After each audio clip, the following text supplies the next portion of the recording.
पातेपुर विधायक लखेंद्र पासवान जो खुद को जनता का सेवक कहते हैं और हमेशा उनकी सेवा में लगे रहते हैं। उनका एक ही सपना है पातेपुर का विकास करना और इसके लिए हमेशा तत्पर रहते हैं। अपने 5 सालों के कार्यकाल में उन्होंने सभी क्षेत्रों में काम किया है, चाहे वह सड़क निर्माण की हो या नाली गली की, पुल पुलिया की हो या शिक्षा के क्षेत्र में विकास की, लोगों के सुख में भाग लेने की हो या दुख में हमदर्द बनने की, सभी मायने में वह लोगों के साथ खड़े रहते हैं। यही नहीं, क्षेत्र के विकास को लेकर पूजा पाठ के कार्यक्रम में भी पहुंचते रहते हैं। इसी बीच कल यानी गुरुवार को विधायक लखेंद्र पासवान पातेपुर विधानसभा क्षेत्र के नीलो रुकुनपुर पंचायत स्थित पिंडौता पहुंचे, जहां राजा शैलेश महाराज के पूजा के शुभ अवसर पर सांस्कृतिक कार्यक्रम में शामिल होकर पातेपुर वासियों के कल्याण के लिए ईश्वर से प्रार्थना की। इस अवसर पर कार्यक्रम के संयोजक, बीजेपी कार्यकर्ता सहित काफी संख्या में स्थानीय लोग उपस्थित रहे।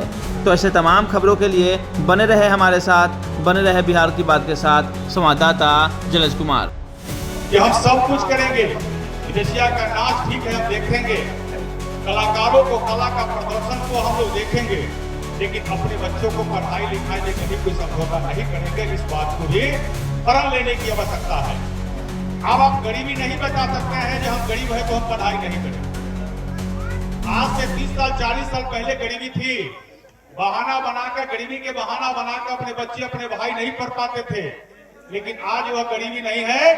कोई नहीं कहेगा कि हमको खाने के लिए अन्न नहीं है इसलिए हमारी पढ़ाई नहीं होगी। आज हर घर में अनाज भी है, अनाज मिल भी रहा है। प्रधानमंत्री आवास योजना के माध्यम से भी घर मिल रहा है, गरीब कल्याण अन्न योजना के माध्यम से अनाज मिल रही है। बच्चों की पढ़ाई की व्यवस्था, हम लोग जब स्कूल में पढ़ते थे तब झोरा में बोरा लेकर जाते थे स्कूल में, और झोरा में से बोरा निकालते थे और उस बोरा बिछा कर पढ़ाई पढ़ते थे। लेकिन आज शिक्षा का स्तर जितना बढ़िया पढ़ाई का हुआ है, हर गांव में विद्यालय बड़ा बढ़िया बन गया, हर विद्यालय में शिक्षकों की संख्या हो गई और हर विद्यालय में बच्चों के पढ़ाई लिखाई के लिए सारा व्यवस्था सरकार कर दिया है। इसलिए आपसे निवेदन करते हैं कि अपने बच्चों को जरूर पढ़ाइए लिखाइए।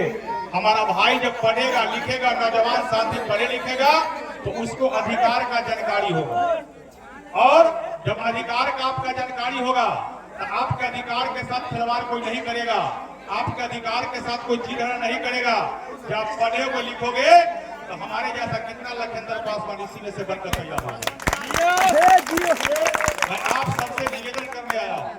हम आज केवल विदेशिया के कला में केवल भाषण देने के लिए नहीं आए, हम अपने परिवार के लोगों से, चाहे किसी भी समाज के लोग हो, पातेपुर विधानसभा में आप लोगों ने विधायक बनाया तो सब लोग हमारे समाज, सब हमारे परिवार के लोग हैं, चाहे किसी भी समाज का हो।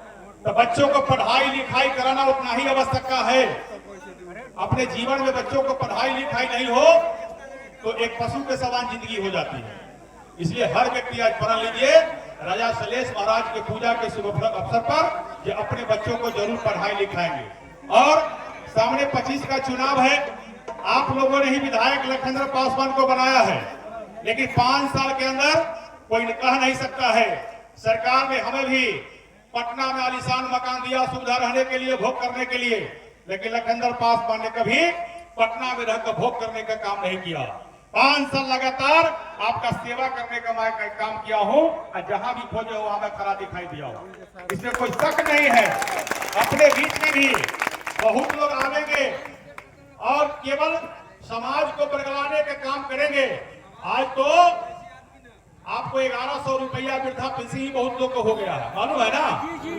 मालूम है, खाता बड़ी पैसा जाता है। और सरकार को, ये देश के माननीय प्रधानमंत्री नरेंद्र मोदी जी को, बिहार के माननीय मुख्यमंत्री नीतीश कुमार जी के और हम सबों के नेता चिराग पासवान जी को मैं धन्यवाद देता हूँ।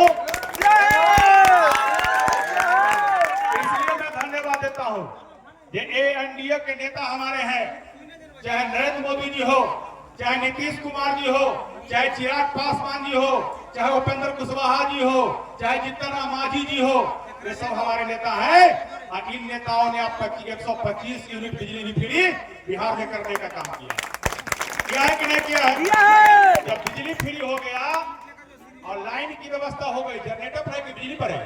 अभी बिजली पर है ना, लाइट कटेगी तो जनरेटर पर भी हो जाएगा, लेकिन अभी तो बिजली पर है तो बिजली फ्री हो गया है ना। और जब बिजली फ्री हो गया तो अब घर में कोई चीज दिखाई नहीं देगा, अंधेरा। पूजा पाठ करेंगे। अभी तो आपने देखा कि लगभग 500 वर्षों के बाद अयोध्या में भगवान श्री राम प्रभु का मंदिर का निर्माण भी हो गया, और कल ही सीतामढ़ी में माता सीता का मंदिर का भी शिलान्यास होने वाला कल ही।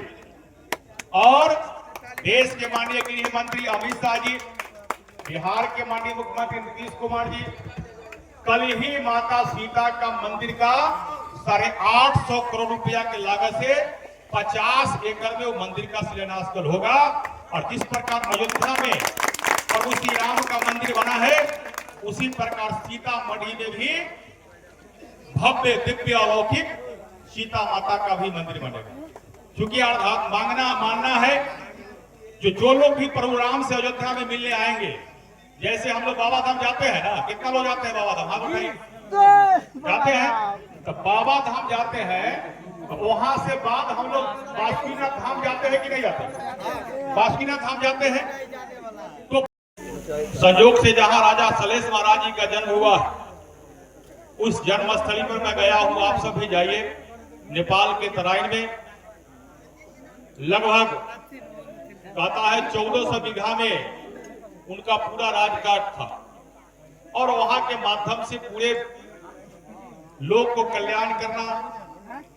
और उसी प्रकार बाबा वीर चोहरबा महाराज जी का, और हम लोग राजा सलेश बाबा वीर चोहरबर का वंशज है। हमारी एक अपनी इतिहास है, और प्रत्येक वर्ष हम लोग सावन में ही, बीते सावन में पूर्णिमा को हम लोग राजा सलेश महाराज की पूजा करते हैं। आप सबको पुनः हम राजा सलेश महाराज के पूजा के शुभ अवसर पर बधाई देते हैं, शुभकामना देते हैं।